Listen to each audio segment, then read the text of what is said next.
ये तस्वीर social media पर बहुत ज्यादा वायरल है और बताया ही जा रहा है कि वेस्ट इंडीज अब बैटिंग विकेट बनाने जा रहा है दूसरे टेस्ट के लिए। कल दूसरे टेस्ट ने शुरू होना है। पाकिस्तान पहला टेस्ट हार चुका है, वेस्ट इंडीज को लीड है और अब वेस्ट इंडीज कोशिश करेगा कि दूसरा मैच या तो जीता जाए या एटलीस्ट ड्रॉ करके सीरीज को जीता जाए ताकि वर्ल्ड टेस्ट चैंपियनशिप में इस सीरीज का एक अच्छा इख्तिताम हो उनके। तो इसमें कोई डाउट नहीं है कि हो सकता है कि वेस्ट इंडीज़ की जो मैनेजमेंट है वो ये चाहे कि बैटिंग विकेट हो जिस पर अगर रिजल्ट निकले तो उनके फेवर में निकले, अगर ना निकलना हो तो उनके अगेंस्ट ना जाए बल्कि मैच ड्रॉ हो जाए ताकि सीरीज वो जीतें और एक अच्छे नोट पर चीज़ों को एंड करें। अब ये तस्वीर वायरल है जिसमें एक फ्लैट ट्रैक नजर आ रहा है और इस फ्लैट ट्रैक पे यकीनी तौर पर रन्स लगेंगे और जब रन्स लगेंगे और विकेटें नहीं मिलेंगी तो फिर यकीनी तौर पे जो मैच है वो ड्रॉ की तरफ ज़्यादा जाएगा। ज़्यादा चांसेस यही होते हैं फ्लैट ट्रैक्स पे कि बैटर्स रन्स करते हैं और रन्स करके फिर विकेटें नहीं मिलती और विकेटें जब नहीं मिलती तो फिर मुश्किल होती है और मैच रिजल्ट ओरिएंटेड नहीं होता और इन्हीं पिचेस पर अक्सर व बेशतर ICC डीमेरिट पॉइंट्स भी देता है।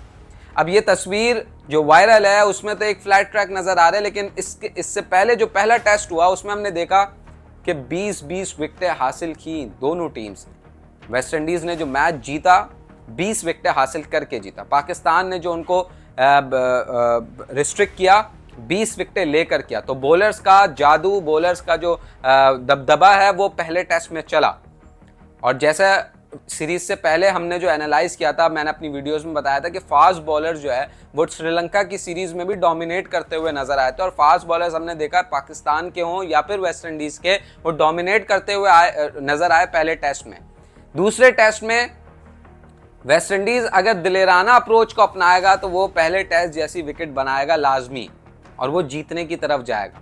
उस सूरत हाल में पाकिस्तान को मुश्किल हो सकती है। उसकी वजह यह है कि पाकिस्तान का एक बैटर ऑलरेडी इंजर्ड होकर बाहर हो गया और एक बैटर जो अंदर आया अब्दुल्ला शफीक, जो मोस्ट लाइकली शान मसूद की जगह खेलेंगे। उनकी नेचुरल पोजीशन ओपनर के तौर पे, लेकिन उनको तीसरे नंबर पर खेलना पड़ेगा और वो मुसलसल T20 क्रिकेट खेलते हुए आ रहे हैं। तो अब्दुल्ला शफीक की एंट्री तो हो जाएगी, बट सवाल ये पैदा होता है कि 211 रन जिस बैटिंग लाइन से पहले टेस्ट में चेज नहीं हुए, वो दूसरे टेस्ट मैच में अगर वैसी विकेट होती है तो क्या वहां पर रन्स कर पाएंगे? क्या वो अपनी टीम को बचा पाएंगे? क्या वो अपनी टीम को सीरीज लॉस से बचा पाएंगे? बहुत बड़ा सवाल है। पाकिस्तान ने अगर देखा जाए तो पहला टेस्ट प्लेट में रख कर दिया है। वो मैच इतना ज्यादा वेस्ट इंडीज ने अच्छा खेल कर नहीं जीता। ऐसा नहीं कि वेस्ट इंडीज ने आउटस्टैंडिंग क्रिकेट खेली और आपको वन साइडेड मैच रहा है, ऐसा नहीं है। कई मरतबा आपने गलतियां करके वेस्ट इंडीज को मैच में वापस आने की पूरी इजाजत दी।